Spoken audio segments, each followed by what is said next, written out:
Soumitra Khan BJP সাংসদ অনুব্রত মণ্ডল এবং চন্দ্রনাথ সিনহাকে বিজেপির হয়ে ভোট করার পরামর্শ দিচ্ছেন তিনি। সৌমিত্র খাঁ যিনি বিষ্ণুপুরের বিজেপি সাংসদ, তিনি বলছেন জাতি নিয়ে রাজনীতি করেন মমতা বন্দ্যোপাধ্যায়, সনাতনী এবং মুসলিম সমাজকে ধ্বংস করছেন, ভারত থেকে বাংলাকে আলাদা করতে চাইছেন মমতা বন্দ্যোপাধ্যায়। বীরভূম থেকে প্রতি মাসে 52 কোটি টাকা তোলে তৃণমূল কংগ্রেস, এমনটা অভিযোগ করছেন তিনি। সৌমিত্র খাঁ আরও বলছেন যে অনুব্রত মণ্ডল এবং চন্দ্রনাথ সিনহা বিজেপির হয়ে ভোট করুন। বোলপুরে চাকরি চায় বাংলা কর্মসূচি থেকে পরামর্শ দিয়েছেন তিনি।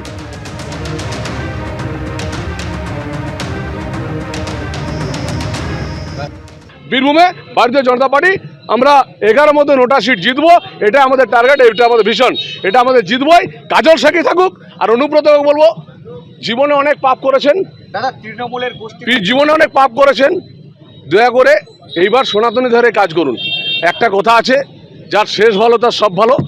আপনি সনাতনীদের হয়ে কাজ করুন, আপনি বাড়িতে থেকে সনাতনীদের পক্ষে ভোট করুন। চান্দবাবু আপনি ভোটে দাঁড়াতে পারেন, কিন্তু আপনাকে পাড়ার লোকও ভোট দেয় না, আমি শুনলাম।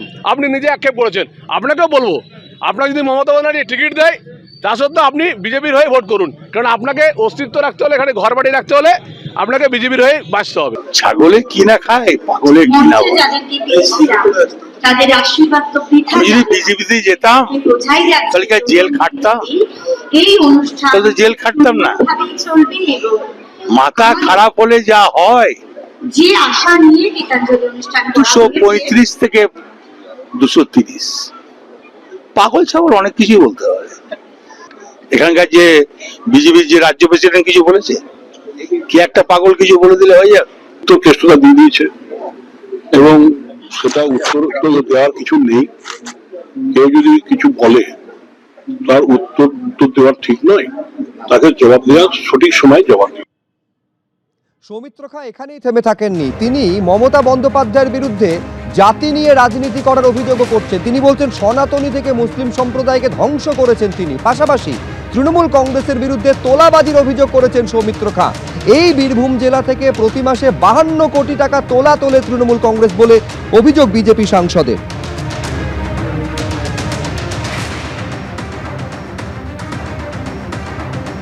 মমতা বন্দ্যোপাধ্যায় পশ্চিমবাংলার এতটাই জাতি নিয়ে রাজনীতি করেছেন যে তিনি সনাতনী সমাজকে ধ্বংস করছেন এবং মুসলিম সমাজকে ধ্বংস করছেন, যুব সমাজকে ধ্বংস করছেন।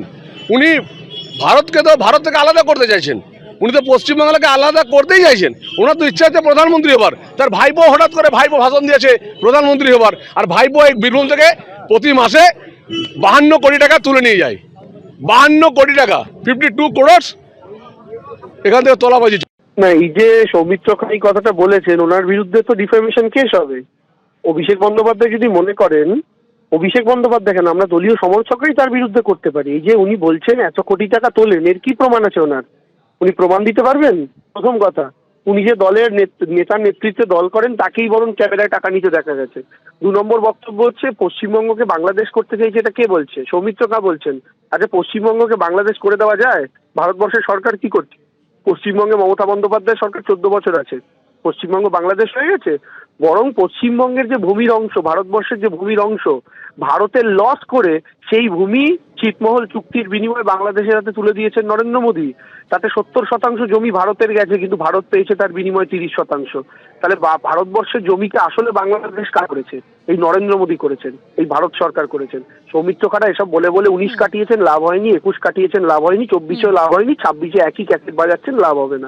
কোনো প্ল্যানিং নেই, কিচ্ছু নেই। এখনো ওলা ড্রেন দেখতে পাবেন, মাছি উঠছে। এই তো উন্নয়ন। ন্যাশনাল প্রজেক্ট ওদের টাকা আছে, বাংলার জন্য আলাদা করে কোনো টাকা নেই। সবার সেটিং আছে, টিএমসি বিজেপিও দুজনে মিলে যেটা ঠিক করবে সেটাই। নমস্কার। নির্বাচনের আগে দমদম বিধানসভা কেন্দ্র ঘুরে দেখতে এসেছি। আমিও ঘুরবো, আপনাদেরও ঘোরাবো, আর বোঝার চেষ্টা করব ভোটের হাওয়া ঠিক কোন দিকে ঘুরছে। ওভারঅল দারুণ কাজ হয়েছে। এই 10-এর মধ্যে আমি 1 নম্বর আমি দেবো না। আমাদের এত ডেভেলপমেন্ট হয়েছে, আমাদের কিন্তু কোনো অভিযোগই নেই। যেটা দরকার সেটা আমাদের পাইনি। যতটুকু চাহিদা তার থেকে বেশিই পাচ্ছি। অবশ্যই আমাদেরকে ভাবতে হবে, ভাবতে বাধ্য করাচ্ছে। দমদম বিধানসভা কেন্দ্র দমদম লোকসভা কেন্দ্রের অন্তর্গত। দমদমে মোট 3টি পুরসভা আছে। উত্তর দমদম পুরসভা, দক্ষিণ দমদম পুরসভা আর দমদম পুরসভা। এর মধ্যে দমদম পুরসভার মোট 22টি ওয়ার্ড আর দক্ষিণ দমদম পুরসভার 1 থেকে 17 নম্বর ওয়ার্ড নিয়ে দমদম বিধানসভা কেন্দ্র। গলিতে গলিতে ফ্ল্যাট হয়ে যাচ্ছে। আগে যে রাস্তা ছিল সেই পথে অনুযায়ী কিন্তু এখন এটা রাজপথ। রাস্তাঘাটে তো প্রচুর ক্লেম আছে। রাস্তা কোনো খানাখন্দ নেই, প্রচুর খারাপ অবস্থা। অল্প বৃষ্টিতে গোটা দক্ষিণ দমদম পৌরসভা অঞ্চল জুড়ে জলের তলায় চলে যায়। বৃষ্টির উইদিন 10 মিনিটসের মধ্যে জলটা কিন্তু পুরোপুরি নেমে যায়। হাঁটু পর্যন্ত জল থাকেই। কিনা একটা বড় সড়ো অ্যাক্সিডেন্টও হয়েছে। খুব একটা যে ভালো পরিস্থিতি ওরকম নয়। এখানে পরিষ্কার পরিচ্ছন্ন নিয়মিত করা হয় না।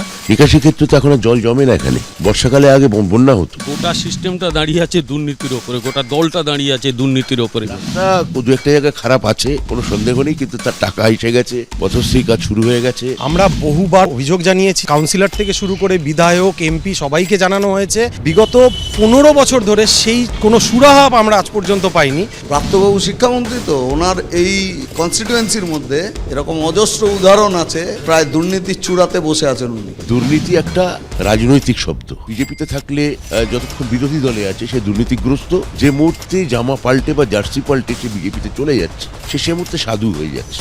দলটা করেছে পয়সা তুলতে, ফ্ল্যাট করতে গিয়ে টাকা, পুরো নিয়োগ দুর্নীতিতে টাকা। এবারে ওরা তো টিকে আছে টিএমসি বিজেপি বাইনারির মধ্যে দিয়ে, এই বাইনারিটার অবসান হতে চলছে 26 সালের ভোটের মধ্যে দিয়ে।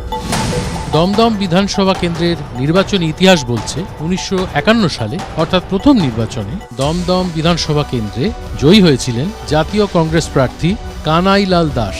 মোট 10টি নির্বাচনে দমদম কেন্দ্রটি বামপন্থীদের হাতে গিয়েছিল। তারপর 2001-এ অরুণাভ ঘোষ প্রথমবার তৃণমূলকে এই কেন্দ্র থেকে জয়ের স্বাদ এনে দেন। 2011, 2016 এবং 2021 এই 3টি নির্বাচনে তৃণমূলের টিকিটে টানা ব্যাটিং করে দমদম বিধানসভায় ম্যান অব দ্য ম্যাচ হওয়ার হ্যাটট্রিক করে ফেলেছেন কিন্তু শ্রী ব্রাত্য বসু।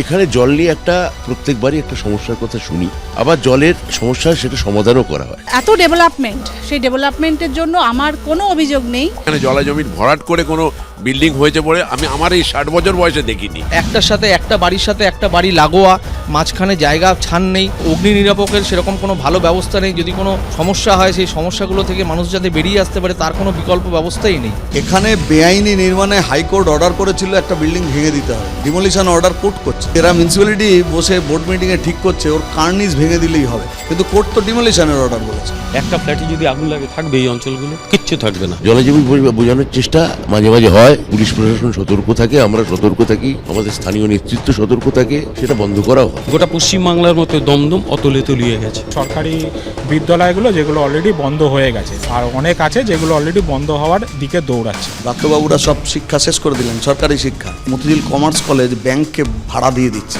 ছাত্রছাত্রী নেই, ভাড়া দিচ্ছে। এখানে পাশে যে আইএলএস হসপিটাল আছে, নার্সিংহোম আছে, সেখানে কোনো বেড নেই। সরকারি হাসপাতালগুলোর অবস্থা তো একদমই খারাপ। স্বাস্থ্য ব্যবস্থা খুবই খারাপ। লোকে তো এখন বলছে সবকটা চোর, সবকটা চোর। মানুষ তো এদের বিরুদ্ধে ব্যবস্থা নেবেই। ওটা রাজত্বটা ক্রিমিনালদের হাতে প্রাপ্তবাবুরা তুলে দিয়েছেন। 2026-এর নতুন কিছু ভাবনা আমরা অবশ্যই ভাবব। 100 দিনের টাকা দেয়নি, কাজের টাকা দেয়নি, এনার্জিএসের টাকা দেয়নি, আবাস যোজনার টাকা দেয়নি, সমস্ত টাকা আটকে রেখেছে। কেন্দ্রীয় বঞ্চনার অভিযোগ এরা তোলে কারণ নিজেদের অন্যায়গুলোকে লেজিটিমাইজ করতে। এত মিথ্যে বললে 18 থেকে 12 হয়েছে, এখন 50-এ আটকে আছে, আস্তে আস্তে 25-ও হয়ে যেতে পারে। এত মিথ্যে বলা ভালো নয়। দুরন্ত ঘূর্ণির মতো ঘুরলাম সারাটা দিন দমদমের এ প্রান্ত থেকে ও প্রান্ত, চষে ফেলেও দম এখনো কিন্তু ফুরোয়নি। তবে সময় তো ফুরিয়ে গেছে। আজ এখানেই আমার সফর শেষ করতে হচ্ছে। আপনারা দেখতে থাকুন তারকার চোখে তারকা কেন্দ্র, চোখ রাখুন শুধুমাত্র এবিপি আনন্দ।